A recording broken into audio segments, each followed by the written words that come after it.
Fala pessoal, sejam bem-vindos a mais um vídeo aqui do meu canal. Para quem ainda não me conhece, meu nome é Matheus Ornella, sou jornalista e comentarista de esportes americanos, né, futebol, basquete, beisebol e muito mais. Antes de tudo, se você ainda não está inscrito, eu vou pedir para você se inscrever aqui no canal, deixar o seu like, o seu comentário, compartilhar esse conteúdo para que ele chegue até mais pessoas. Estou na busca dos 1.800 agora aqui no YouTube. Vocês viram, para quem já conferiu no Shorts, né, e tem visto nas últimas semanas, muito conteúdo de NFL vai começar a entrar aqui também. Né, então, inclusive, deixe nos comentários aí o que vocês querem que eu faça aqui, né? Mais prévia, mais análise, analisar jogadas de repente, trazer alguns conteúdos diferentes. E vamos falar de todos os jogos que a gente vai ter nesse final de semana do futebol americano nesse vídeo. A gente vai ter jogos pela Taça 9 de Julho, a gente vai ter jogos pela BFA e a gente vai ter jogos pelo Brasileirão. Para começar, eu vou falar dos dois jogos da Conferência Sul da BFA que foram adiados, né? O jogo entre Almirantes e a equipe do União da Serra foi adiado por conta das chuvas, né? Então esse jogo não vai estar rolando esse final de semana. E também houve o adiamento entre o jogo de Estepos e a equipe do Timbó Rex, né? Foi conversado ali com as equipes e a BFA foi vamos dizer assim, uma pequena homenagem, né? Um respeito à equipe do Estepos pela perda do Jonas, né? Que foi um jogador que tem uma importância histórica muito grande para a equipe do Estepos, né? Houve o acordo ali das equipes com a competição. Então, o jogo vai ser adiado. Mandar, nesse momento, infelizmente a gente não pode fazer muita coisa, mas mandar as nossas energias, mandar os nossos melhores pensamentos para a família dele, para todo mundo do Estepos que conheceu o jogador. E no meio de tanta coisa que está acontecendo, parece pouco, mas é um sinal de respeito muito grande que a gente tem que ter dentro do futebol americano. Bom, vamos começar falando dos dois jogos que marcam a segunda rodada da Taça 9 de Julho. Né, competição aí regional do estado de São Paulo. Semana que vem a gente tem o início da Pick Six, que tem 4 times. Né, e vamos falar primeiro do jogo entre São Paulo Storm e a equipe do Cannibals. Né, o Storm estreou contra o Leme Lizards, foi derrotado. O Cannibals agora fazendo sua estreia na competição. Se não estou enganado, a estreia do Cannibals em torneios oficiais, né, por assim dizer, no futebol americano equipado. Então, tem que esperar muito para ver, não dá para adivinhar o que esse Cannibals vai trazer para jogo. É uma equipe que construiu ali uma base muito sólida no flag, tanto masculino quanto feminino, no desenvolvimento de novos atletas. Então eu tô bem curioso para ver o que esse time vai trazer pro equipado. Né, se vai ser um time de mais velocidade, o que a equipe vai tentar replicar, que pode ter visto de outras equipes do futebol americano, qual que é a cara desse Cannibals. E esse São Paulo Storm que na estreia arriscou ali uma mudança de quarterback, né, colocou o Verdade para ser o titular. Vamos ver se a equipe mantém isso para essa partida, se vai ser o Gustavo. Pelo que eu tinha entendido, a ideia era o Gustavo iniciar esse segundo jogo, mas temos que esperar para ver o que vai realmente acontecer. E é um jogo que eu tô bem interessado para ver depois, né? Eu acho que o Storm é franco favorito, né? Porque a gente tem todos esses aspectos de a gente nunca viu o Cannibals, a gente não sabe o que é, a gente não sabe o que esperar. E esse Storm tem seus caras veteranos ali, tem uma solidez nessas situações onde principalmente a sua defesa pode te garantir uma vitória, né? Uma defesa que vai ter que ter uma base ali talvez até simples para entender o que esse Cannibals quer fazer, para depois ir se desenvolvendo e entendendo como marcar cada um dos melhores jogadores da equipe de São Paulo. O outro jogo que a gente tem é o jogo entre Tatuapé Black Panthers e a equipe do Guarani Indians, né? O segundo jogo do Panthers também perdeu na estreia contra esse Indians que vai estrear na competição. É um jogo que, para mim, vai se passar muito o que o Indians trouxe para a competição. A equipe soltou lá um reporte oficial com a FEFASP, né, dos jogadores, e parece ter uma base muito forte do que a gente viu na SPFL, né, com Elias no ataque, Simeone no corpo de recebedores, a defesa muito bem montada ali também, vários caras que têm um potencial muito gigante. E vamos ver o que dá para esperar desse jogo. Acho que o Indians, se vier com essa força total, é franco favorito. Terminou a SPFL com 2 vitórias seguidas, uma em cima do Rhinos e uma em cima do Vikings, ficou um detalhe de brigar por um cenário de playoff nesse ano. Contra esse Black Panthers que tem que se ajustar, tem que entender melhor como jogar, como time como um todo, né? Teve ali algumas jogadas explosivas, né? Principalmente na campanha do seu TD, mas é um time que tem que entender como um todo como vai jogar. E o interessante é que vai encarar um ataque totalmente diferente do que é o ataque do Guarás. Vai encarar um ataque que não prioriza tanto o jogo terrestre pesado, tem wide receivers que explodem muito bem, que conseguem produzir muito verticalmente. e tem um quarterback que improvisa muito, que sai bastante do pocket, que corre com a bola e que consegue tirar jogadas ali em um momento que ninguém tá esperando. Né? Então o Indians é meu favorito para esse jogo também. E é um desafio interessante para essa equipe do Black Panthers nessa volta às competições do equipado. E eu acho que a gente vai conseguir medir também quem é o grande favorito dessa competição depois que a gente vê esse Indians jogar. E o Cannibals também, né? Vai que o Cannibals surpreende a gente vindo aí com uma super potência para esse jogo, né? Com caras muito bons que a gente não tá esperando. Passando agora para a BFA a gente vai ter 3 jogos esse final de semana. A gente vai ter 2 jogos pela Conferência Sudeste e um jogo pela Conferência Centro-Oeste. Vou começar falando de Vasco Almirantes, que está 0-1, contra o Galo Futebol Americano, que está 1-0. Esse Vasco que estreou perdendo por 33-8 para o América, num jogo onde o seu ataque não conseguiu se achar, o Matheus foi muito inconsistente, não cuidou muito bem da bola, os jogadores norte-americanos não foram um fator para essa equipe do Vasco. Ouvi alguns boatos e rumores que talvez tenham mais chegadas, né? Um quarterback talvez, um outro jogador aí. Então vamos ver se já chega para esse jogo, se realmente vai chegar e qual seria o impacto desse cara dentro desse time nesse momento. A defesa do Vasco contra o América conseguiu ter boas paradas, principalmente na red zone, teve alguns momentos que conseguiu segurar, mas deu ali seus buracos também, que o Galo com certeza notou e vai tentar tirar proveito. Então, tem que aprender muito com o jogo da estreia, né, das 3 fases, né, ataque, defesa e special teams, e não pode dar segundas chances para o Galo. Né? O América se aproveitou de algumas dessas segundas chances de tiros no pé que o Vasco deu, e o Galo com certeza tem até mais potencial que o América para te punir, te penalizar se você cometer esses erros. Então eu acho que no geral é um pouco disso, trabalhar muito fundamentos básicos, porque você vai encarar uma equipe que é muito qualificada. E para o seu ataque, cuidar melhor da bola e cuidar muito do relógio. Né? Trabalhar muito bem esse relógio vai ser um fator se você quiser ter alguma chance de vencer. Do Galo, é um pouco de chover no molhado, né? Falando em chover, né? O jogo da RFA, que foi o último que a gente viu do Galo pelo Brasileirão, não é uma base tão ideal. Mas é um ponto de atenção porque esse Galo foi mais testado na linha ofensiva, né? Encarou um front que era pesado, também um front carioca que trouxe ali uma energia e muita fisicalidade. Então vamos ver como que a equipe lida com esse Vasco, né? Que não é o mesmo Vasco dos últimos anos, mas que tem alguns jogadores bons ali para gerar impacto, né, no ataque e na defesa. Né, no ataque, o destaque seria o menino, o Clemente, né, que eu até falei num outro vídeo lá no Instagram. Mas esse Galo é franco favorito. Eu acho que em condições ideais, o Caravita pode continuar esse desenvolvimento com seus wide receivers. Né? Ouvi também que o Galo talvez esteja para trazer um outro quarterback para revezar com o Caravita. E eu particularmente não sou muito fã de uma adição com os 2 campeonatos já rolando, com o Caravita pegando essa química com os caras. Eu não sou tão fã de você tirar essas repetições do Caravita, independente do adversário, independente do nível. Teria que ser um jogador muito fora da curva para realmente fazer uma diferença. Até contra a RFA mesmo, a gente viu o Caravita conseguindo derrubar alguns passes longos na chuva.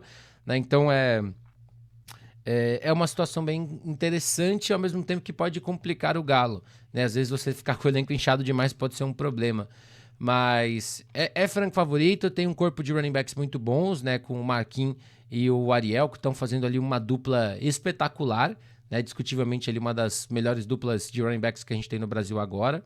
Acompanhados de uma das melhores OLs do Brasil e de um dos melhores corpos de wide receivers do Brasil. Né? Que tem Vilaça, tem Marlos, tem Pokémon, tem muita gente boa ali para produzir, né? E assim, vamos ver o que esperar desse jogo, mas eu imagino uma vitória tranquila do Galo. Eu acho que o Galo vai conseguir desenvolver seu jogo com certa facilidade.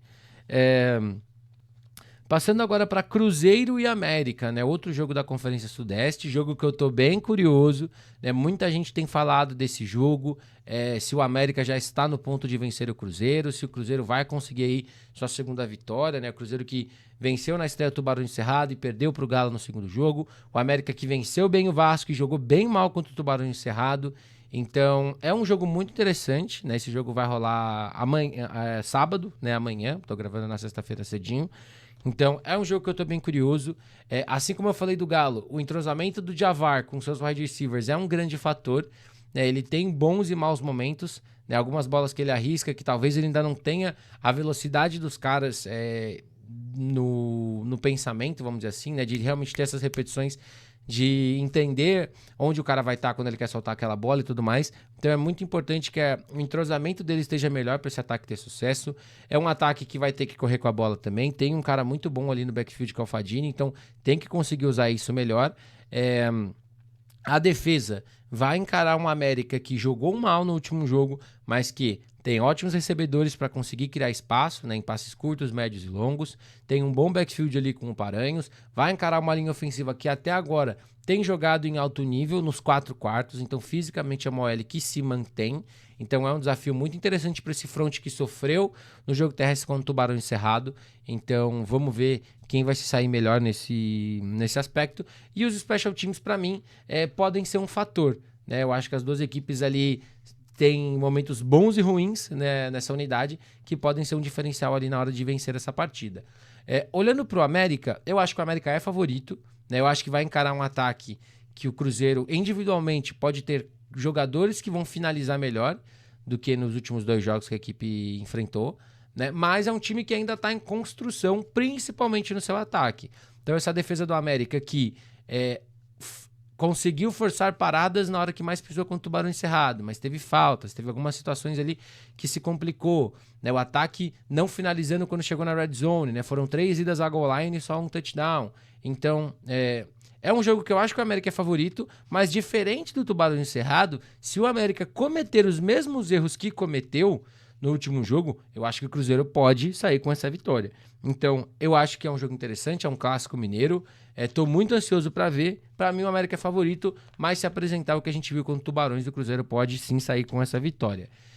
Para fechar a BFA, a gente tem Porto Velho Miners, que está 0-2, contra o Cuiabá Arsenal, que está 1-1.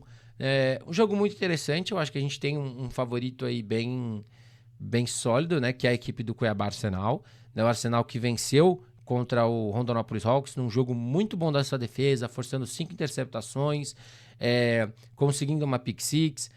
Tem o Fletcher ali, que é o americano que pode jogar no ataque ou na defesa. Vamos ver como que vai ser essa distribuição de snaps dele para esse jogo, né? Achei que ele somou mais na defesa do que no ataque até agora.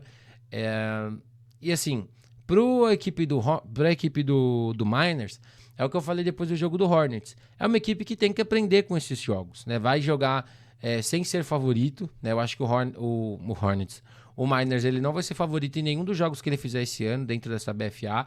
Então, tem que aprender nas 3 fases do jogo, em cada partida, e você tem que melhorar, né? Tem que lembrar que se esse time quiser ir para os playoffs, vai precisar vencer pelo menos um jogo, né? Então, tem aí o Arsenal, tem o jogo do Tubarão Encerrado. Então, se quiser ir para os playoffs, vai precisar vencer e ter que jogar bem. Então, é um duelo interessante, é um time que tem um ataque com jogadores rápidos, mas a bola tem que chegar para esses caras, então a equipe tem que se ajeitar para conseguir produzir, e defensivamente vai encarar um Cuiabá Arsenal que não teve tantas jogadas explosivas, né, mas tem um time que tem um quarterback veterano, que reduziu muitos erros do que a gente viu na estreia, que tem o Igor Mota ali, que é um cara que também está dividindo bem snap entre ataque e defesa, e teve o touchdown numa corrida muito boa. Eu acho que o Arsenal é favorito, talvez seja até o jogo que o Arsenal tem mais condições ali de testar, arriscar e sair com um bom placar, mas para a equipe do Miners eu acho que é uma boa oportunidade também para mostrar melhora depois dos 2 primeiros jogos contra a Hawks e o Sorriso Hornets. Passando agora para o Brasileirão de futebol americano, teremos 6 jogos esse final de semana pelo Brasileirão, 5 pela D2 e 1 pela D1. Começando pela D2, a gente tem Assis Captains e Londrina Bristol Becks, né? O Assis que tá 0-1, o Londrina com uma campanha de 1-1 até agora, né? Jogo em Assis, né? O Assis jogando em casa pela primeira vez no Nacional. Antes de começar as análises, né? Queria até agradecer o pessoal do Assis Captains que trouxe uma estatística para mim que eu realmente não tinha reparado, né? Que a defesa de Assis não toma um touchdown desde a estreia da SPFL, né? Desde a estreia contra o Guará Futebol Americano, essa defesa não toma TDs. Né, venceu a Ponte Preta sem tomar TDs, foi eliminado por uma pick six e perdeu por conta de uma pick six na estreia do Brasileirão. Então é uma defesa que está fazendo a sua parte, está dando chances para o seu ataque vencer, né, condições para esse ataque vencer. Olhando para a estreia, né, o Bravo teve 2 interceptações do safety, 2 ótimas interceptações em que ele leu muito bem o ataque adversário. Vai encarar um time que tem boas armas, que tem uma variação muito grande, mas que passa muito por quem será o quarterback. Teoricamente, o Bronzatti vai para o jogo. teoricamente. Se não for o Bronzite, será o Yuri, que saiu machucado no último jogo, ou será o Sullivan, que foi o reserva imediato que jogou ali também um pouco na última partida. Eu acho que os três são diferentes, né? O Bronzite é o cara mais versátil, o Yuri tem um braço bom e também tem boa mobilidade, o Sullivan é um cara maior, não é um cara que vai correr, apesar de ter tido uma corrida boa no último jogo, não é um cara que vai correr, é um cara mais focado ali em passar a bola, então tudo isso tem que ser analisado para essa equipe de Assis quando o jogo começar, por essa unidade defensiva, né? Mas, né, já que eu elogiei o ataque de Assis, a gente também tem que trazer o ponto negativo, já que eu elogiei a defesa de Assis, tem que trazer o ponto negativo que é o ataque. É o ataque que, desde o jogo da Ponte, não consegue fazer mais pontos, né? Tem muito volume, mas não transforma esse volume em TD, não transforma esse volume em field goal. E é muito complicado, né? Porque sua defesa pode fazer o melhor trabalho do mundo. Se você não criar pontos e você ceder pontos, né? Perder os últimos 2 jogos por 2 pick six, fica complicado. Eu acho que é um time corajoso, né, de tentar passar a bola como passa, né, com o Thiago principalmente. É um time que tem que reduzir faltas do que a gente viu na última partida. Detalhe muito importante também para ter chance contra esse Bristol. E é isso, eu acho que é transformar esse volume em pontos. Né? Você vê que é um ataque que tem um certo ritmo, você vê que é um ataque que tem condições de marchar, mas não está tendo condições de finalizar. Então acho que agora é transformar esse volume todo em pontos para tentar vencer. O Bristol é favorito. O Bristol, acho que, mesmo com essa situação de quarterback, fisicamente tem chances de ir bem nesse jogo, tem bons recebedores, teve a volta do... Me fugiu o nome dele agora, que fez o TD no jogo contra a equipe do Avengers. Então, é um jogo que o Bristol também precisa pensar num cenário de playoffs, né? Me perguntaram até no Instagram, depois da derrota, quais as chances do Bristol e tudo mais. Teoricamente, o Bristol ainda pode acabar como 3-1. Então o Bristol ele tem que vencer esse jogo e vencer o jogo do Spartans e tem que diminuir o saldo, né? Porque venceu bem o Ghost, mas perdeu também por um placar expressivo contra São Bernardo. Então vai ter que construir bastante saldo e esse pode ser um fator para essa equipe nesse jogo, né? O ataque tem que forçar mais para conseguir vencer, né? E a defesa também pode tirar proveito do que já viu desse ataque de Assis para tentar capitalizar em pontos, para roubar a bola e também reduzir faltas, né? Que essa defesa deu alguns tiros no pé no último jogo para atrapalhar. Mas para mim o Bristol é o favorito para esse jogo e tentar aí sua segunda vitória mesmo fora de casa. Ainda nesse grupo, a gente tem Caraguá Ghost Ship e Six Spartans, né? O Ghost Ship que está com uma campanha de uma vitória e uma derrota, né? Perdeu por Bristol e ganhou do Assis, contra esse Six Spartans que não joga desde julho, né? Jogou na abertura, né, no dia 16 de julho contra o São Bernardo Avengers, venceu, e agora volta para campo aí mais de um mês depois. É um jogo que tem um franco favorito, né? O Six Spartans é um time que brigou para ser semifinalista da Série Diamante, né? O Caraguá Ghost Ship foi finalista da Série Prata, né? Mas aí a gente está falando de níveis completamente diferentes de jogo. A defesa do Ghost é uma defesa que melhorou na última partida, né? Teve a pick six do Chatinho, né? Teve ali a interceptação no final também para garantir a vitória. Não vai ter o Chatinho para esse jogo, né? O outro linebacker que foi ejetado. Então perde aí também um fator de peso no front, né? De ser um cara que ajuda contra o jogo terrestre. E eu acho que é um jogo que o Spartans vai ter um certo conforto. Tanto eu acredito nisso, que eu imagino que seja o jogo para o Spartans rodar um pouco mais o seu elenco. Né? Pela primeira vez em muitos anos, o Spartans está jogando um segundo semestre com um elenco inchado. Né? O Spartans ano passado jogou o Brasileirão ali com praticamente 25, 30 jogadores. Esse ano, depois da campanha da SPFL, que estava com o elenco cheio, conseguiu trazer mais alguns nomes, então tem que rodar esse pessoal. E interessante a gente ver também como vai ser a posição de quarterback, né? Se vai ser o Mamão, se vai ser o Alan, se de repente vão dar uma chance ali pro Nick, né? Que jogou contra o Vikings, né? Ele jogou aquele primeiro tempo antes do Mamão entrar. Então é um jogo interessante para a gente ver esse aspecto. Eu acho que o Spartans... A gente falou que para mim a gente teve a zebra do ano, né? Que foi São Miguel vencendo o Canoas Bulls. Se o Spartans não vencer esse jogo, para mim, tomaria o lugar de zebra do ano. Com todo respeito ao Caraguá Ghost Ship, não é ser desrespeitoso nem nada do tipo, mas nós estamos falando de dois times que estão em situações completamente diferentes. A gente está falando de um Spartans que está se entrosando e se estabelecendo para brigar por título, contra um Caraguá que está brigando e se estabelecendo para ter os jogos melhores. Né? E são duas coisas bem diferentes para mim. Né? Então... E o Spartans tem que reduzir alguns errinhos que a gente viu na estreia. É um jogo para OL conseguir controlar e também achar ali os espaços que precisa achar. E pode ser um jogo para você rodar um pouco mais essa galera também, dar espaço para outros caras, de repente entender algumas reservas que você pode contar para outros jogos. E o Spartans, para mim, deve vencer com uma certa tranquilidade aí esse jogo em Caraguá, né? Manda do Ghost Ship para esse terceiro jogo da equipe. Indo agora para Ocelots Futebol Americano e Piracicaba Kenny Cutters, né? Jogo que vai rolar domingo, 2 horas da tarde, em Jundiaí. Jogo que eu tô bem curioso, né? O Ocelots também não joga há bastante tempo, né? Jogou na estreia contra o Vikings e não jogou mais. O Kenny Cutters está 0-2, perdeu pro Goiânia Saints e perdeu pro Vikings. É um jogo que também tem um favorito bem estabelecido, na minha opinião, que é a equipe do Ocelots. É uma equipe que tem... Eu gostei muito do que eu vi do Nolan, né? Um dos 2 americanos que veio. Acho que dá para usar ainda mais ele nesse segundo jogo. O Miles foi ejetado no 4º período, então não vai contar com ele para essa partida. Acho que a equipe pode usar ainda mais o Nolan dentro do seu ataque. É um cara que traz muita velocidade, é um cara que tem ali formas de produzir.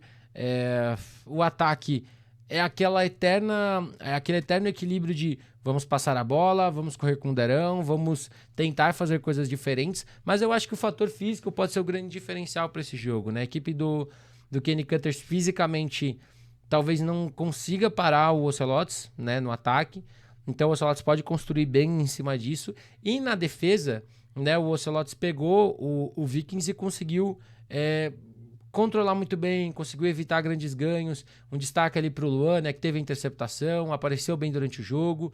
É uma defesa que tem muitos caras ali porradeiros mesmo, e vai encarar um Kenny Cutters que ainda tá se achando, né? O Iago e o ataque tiveram jogadas explosivas na estreia e fizeram alguns pontos. No segundo jogo, essas jogadas explosivas apareceram, mas não vieram pontos.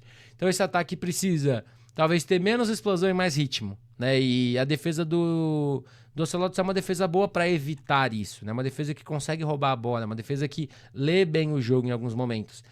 Fora que, se o seu front estiver apressando o passe o tempo todo, a chance de uma bola ser pendurada, a chance de um passe não sair o ideal é muito grande. Então, o Ocelots é favorito. Eu acho que os Special Teams podem também ter um fator, né? Essa equipe do Cutters comete alguns errinhos, o Ocelots também comete alguns, então é um jogo ali que de repente um ajustezinho do lado de cá ou um ajustezinho do lado de lá pode fazer uma diferença ali entre um retorno de 15 jardas e um touchdown, né? Então é um duelo interessante. Para o Cutters vencer para ficar na briga dos playoffs ou perder e ser eliminado, né? A equipe não vai ter chances matemáticas se perder mais um jogo.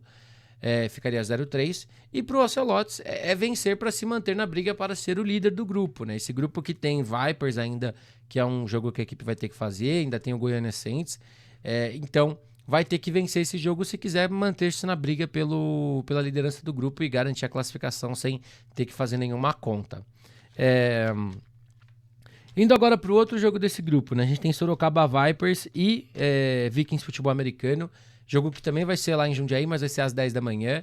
Antes de tudo, queria agradecer o pessoal do Vikings pelo convite para assistir a estreia do documentário da equipe, né, contando a história dos 10 anos.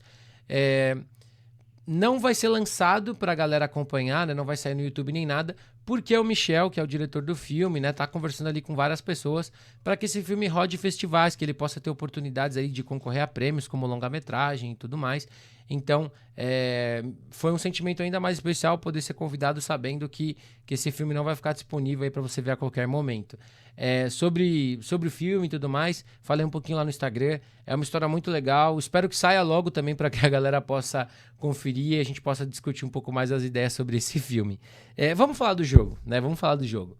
É um duelo interessante, é um jogo de características muito diferentes dos dois lados da bola. A gente tem um Vikings, que é um time de velocidade, é um time que tenta achar os espaços o mais cedo possível, porque tem os caras explosivos para produzir. E defensivamente tem uma defesa que está jogando de forma bem sólida, é uma defesa que não está dando muitos espaços e é uma defesa que comete poucos erros. E vem de um jogo em que sua secundária jogou muito bem. Contra esse Vipers, que é um time mais físico, tanto no ataque quanto na defesa, é um time que perdeu ali o seu running back explosivo, mas a gente viu o Tyson e Fred jogarem muito bem, acharem muito bem espaços, né? O Fred até teve algumas jogadas mais explosivas, a equipe conseguiu usar ali o Bank em espaço, em jet sweeps, então a gente pode ver isso mais tanto dele quanto de outros caras. tem o Phelps no comando desse ataque. O Phelps que eu fiquei muito feliz quando eu vi ele com a equipe do Vipers. Ano passado ele estava numa situação muito desfavorável para um jogador de menos de 20 anos, né, tendo que comandar um ataque depois de KC ter jogado, um ataque que não estava inteiro, uma defesa que não estava inteira para dar um apoio para o seu ataque. Então ele está, na minha opinião, numa situação ideal para ele agora. Ele cometeu alguns erros, foi interceptado, passou para touchdown, teve bons e maus momentos.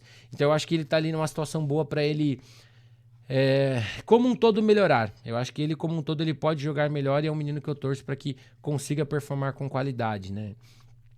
E assim, isso é o bom, né? Que eu tenho essas expectativas, mas esses erros da estreia são onde o Vikings pode tirar vantagem. Como eu disse, a secundária que jogou bem, cometeu muitas faltas no último jogo, né? A defesa do Vikings como um todo, mas a secundária jogou bem, ficou muito perto ali de roubar a bola algumas vezes. E se o Phelps não tomar alguns cuidados, como não tomou na estreia, a defesa pode roubar a bola, né? As defesas, na verdade, para mim, elas são a chave desse jogo, né? Eu deixei aqui anotado. A defesa do Vipers forçou 8 turnovers na estreia, entre interceptações e fumbles. A defesa do Vikings está sendo o carro-chefe, está sendo o que está mantendo esse time vivo em todos os jogos. Então, é um duelo que a defesa que aparecer mais, com certeza vai fazer o time vencer o jogo, né? Os dois ataques têm potencial. Eu acho que esse ataque do Vikings, como eu falei, né? A volta do Hummel traz mais a cara do que a gente queria ter visto, né? Um ataque rápido, que solta a bola rápido, que usa ali os caras da melhor forma possível. Teve a chegada ali, como eu falei várias vezes, já do Fanasca para ser slot, o que traz mais velocidade, né? Mas, se a linha ofensiva não conseguir fazer um trabalho muito bom, em algumas situações ali de corrida ou de passes curtos que você tenha que fazer um pouco mais de screens e tudo mais, a defesa do Vipers é uma defesa que bate duro e que pode roubar a bola, né? Então, é um duelo muito interessante. Para mim, nesse momento, os Vipers são favoritos. A equipe de Sorocaba tem o aspecto físico que eu acho que pode pesar muito, principalmente olhando para o seu ataque, né? Se fisicamente o Vipers conseguir controlar um pouco mais esse jogo, ele pode acabar favorecendo muito a equipe de Sorocaba. Então, mas não seria uma surpresa para mim se o Vikings vencesse não, tá? As duas equipes que estão na série Diamante, né? O Vipers garantiu sua ida esse ano. Então, é um duelo bom, é um duelo muito, muito interessante pra gente ficar de olho. Acho que o Vipers é favorito, mas acho que o Vikings aí vai ter um desafio muito legal para também entender, talvez, qual que é o teto do time nesse Brasileirão nesse momento. Indo pro nosso último jogo da D2, a gente tem, para mim, o jogo da rodada da D2, que é Paraná Guardian Saints e Porto Alegre Pumpkins. As duas equipes estão 2-0. Quem vencer esse jogo vai terminar na liderança, para mim, do seu grupo. É o jogo para vencer e garantir a classificação como líder. O Pumpkins vem ali de um jogo muito bom do seu ataque, né? O Nicolas, fiz até um conteúdo ali falando sobre ele no Instagram, 18 passes para touchdown, uma interceptação só até agora, é muito consistente, erra muito pouco, tem um controle do jogo muito grande no segundo e no terceiro nível quando a gente está falando do jogo aéreo. O jogo terrestre apareceu mais nessa segunda partida, os running backs apareceram também no jogo aéreo, que eu acho que pode ser muito bom para essa equipe conseguir trabalhar melhor. E eu acho que é um jogo bom para você testar mais a sua OL no jogo terrestre. O Paraná Guardian Saints é uma equipe que tem altos e baixos nesse Brasileirão contra o jogo corrido, né? A gente viu isso contra o Gladiators, a gente viu isso também no jogo contra o Carlos Barbosa. Então é um jogo para você, de repente, conseguir usar mais a sua OL, para você correr melhor com a bola, para você entender ali algumas situações. Mas eu acho que é claro, né? O jogo desse Pumpkins é passar. Passar. E é um jogo para esse Pumpkins também tomar alguns cuidados, né? A gente viu ali um Canoas Bulls que estava tendo um ataque dominante, estava conseguindo jogar muito bem nas últimas partidas e teve uma queda muito brusca. Então, de repente, ter também aquela coisa de não se acomodar com o jogo, né? Conseguir fazer um trabalho bom, conseguir, né, ter consistência, e vai encarar uma defesa do Guardian Saints que tá roubando a bola, que consegue ali forçar erros, que tá trabalhando bem. E vai ser um confronto muito legal entre esse ataque e essa defesa. Do outro lado da moeda também, porque esse Paraná Guardian Saints tem um quarterback, que é o Leandrinho, que traz velocidade, que traz versatilidade, que estende jogadas, que comete erros, né, e é interceptado em situações que eram evitáveis. Inclusive, eu fiz uma análise ali de um passe que ele foi interceptado no último jogo, que é muito daquele de pega o que a defesa te dá, faz uma jogada por vez. Então eu acho que é importante ele ter aprendido com esse erro do último jogo. A equipe tem que corrigir os bad snaps também. E vai encarar uma defesa que está jogando muito bem, que rouba bem a bola e que vai ter que ficar ligada para lidar com esse quarterback que consegue sair do pocket, né? Vai ter que ficar ligada para evitar que ele consiga transformar muitos desses improvisos em jardas terrestres. A secundária tem que ficar ligada para não dar espaços, porque o Paraná Guardian Saints traz muita versatilidade no corpo de wide receivers. Você tem os caras altos, você tem os caras rápidos, você tem ali o jogo corrido, que também pode funcionar muito bem, e os running backs podem aparecer no passe. É um confronto muito interessante para mim, né? Mas meu favorito para esse jogo é o Porto Alegre Pumpkins. Eu acho que é um time mais sólido ofensivamente e defensivamente. É um jogo que pode ser muito bom, pode ser muito pegado. Tem tudo para ser um jogo bem parelho, mas eu acho que o Pumpkins é favorito. Eu acho que o Paraná Guardian Saints ainda comete alguns errinhos que o Pumpkins pode capitalizar e transformar em pontos, ou transformar ali em campanhas boas para o seu ataque, que tá jogando muito bem com o Nicolas, né? O Nicolas tá tendo aí uma temporada quieta, mas que entraria numa discussão de MVP se a gente fosse fazer uma votaçãozinha ali aberta. Então, é um jogo bom e eu tô com muita expectativa para esse jogo, né? O jogo tem transmissão amanhã ao vivo no Twitch da Triplay, se eu não tô enganado. O jogo vai ser transmitido lá para a galera que quiser conferir. Para fecharmos o nosso vídeo, temos o jogo entre Guarulhos Rhinos e Rio Preto Wilders, né? O único jogo da D1 desse domingo, jogo que vai rolar em Guarulhos, jogo transmitido pelo canal Gold, domingo 10 horas da manhã, estarei na narração desse jogo. A Gilson Ciarelli vai estar comigo nos comentários, então muito legal aí a gente tendo a oportunidade de estar fazendo essa transmissão, minha primeira transmissão com ela, então muito legal a gente estar podendo fazer esse trabalho. E não tinha jogo melhor, né? Jogo de duas equipes que venceram na estreia, que venceram e convenceram, né? Mesmo com os pequenos probleminhas que as duas equipes tiveram. E é um duelo que eu tô bem interessado, né? Se tornou uma rivalidade dentro do estado de São Paulo, né? As equipes fizeram finais em 2018, em 2022. Esse ano se encararam numa semifinal, porque o Rhinos perdeu o jogo na fase de grupos, né? Então o cruzamento ele acabou fazendo as equipes se encararem mais cedo do que talvez muita gente esperava ou queria. E é um duelo bem parelho. Bem parelho. Eu acho que de todos os jogos, esse foi desse final de semana como um todo, incluindo o 9 de julho, BFA, Brasileirão, foi o jogo mais difícil de fazer ali um palpite, né? Antes de tudo, meu palpite para vencer esse jogo é o Rio Preto Wilders. Eu vou apostar no time que está sendo mais consistente durante todo o ano. Acho que o Rhinos tem muitas chances de vencer. A defesa jogou muito bem na semifinal contra a equipe de Rio Preto. O Wilders não é o mesmo, né? A posição de quarterback, a mudança, o Riley tá ficando confortável, então é esse a situação também para que o Wilders possa ter um favoritismo hoje, né, nesse jogo.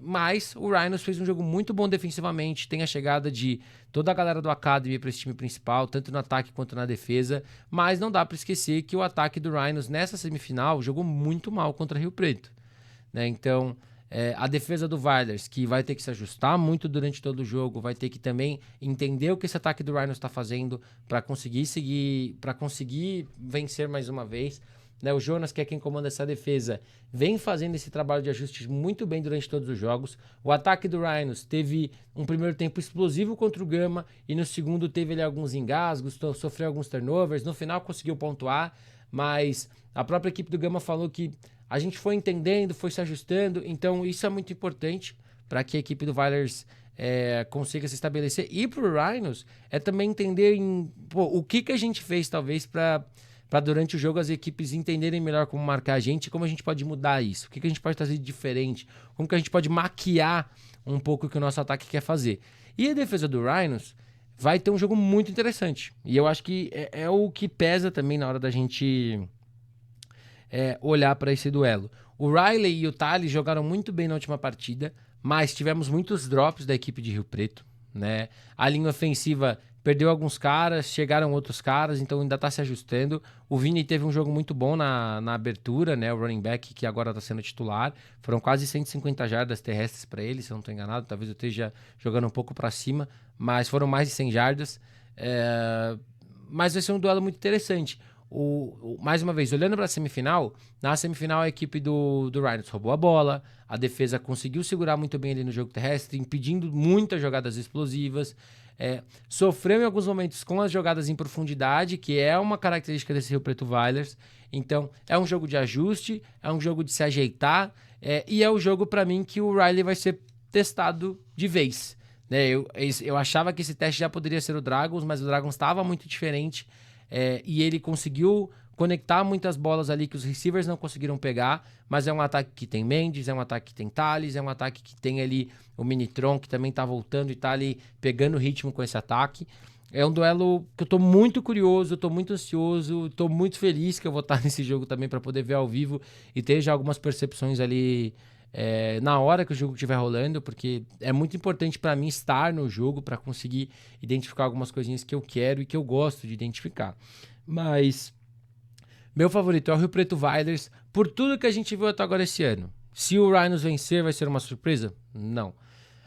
Surpresa para mim seria se a gente visse um jogo muito distante em pontos. Eu acho que o Rhinos deu uma melhorada, eu acho que Rio Preto tem uma base muito sólida, e eu acho que o que a gente viu na semifinal não é a realidade desse confronto, na semifinal da SPFL. Então eu tô imaginando um jogo bem parelho, um jogo bem truncado, as defesas vão ser o principal, acho que mais que os próprios ataques, mas a gente tem aí um duelo muito interessante para ver. E vamos ver como que o Catulo vem para esse jogo depois de ter tido um jogo de 6 passes para touchdowns, 6 passes para TD na estreia. Bom, gente, mais um vídeo é esse, eu vou ficando por aqui. Mais uma vez, se você não está inscrito, eu vou pedir para você se inscrever aqui no canal, deixa seu like, seu comentário, compartilhe esse conteúdo para que ele chegue até mais pessoas. Tamo junto e até a próxima!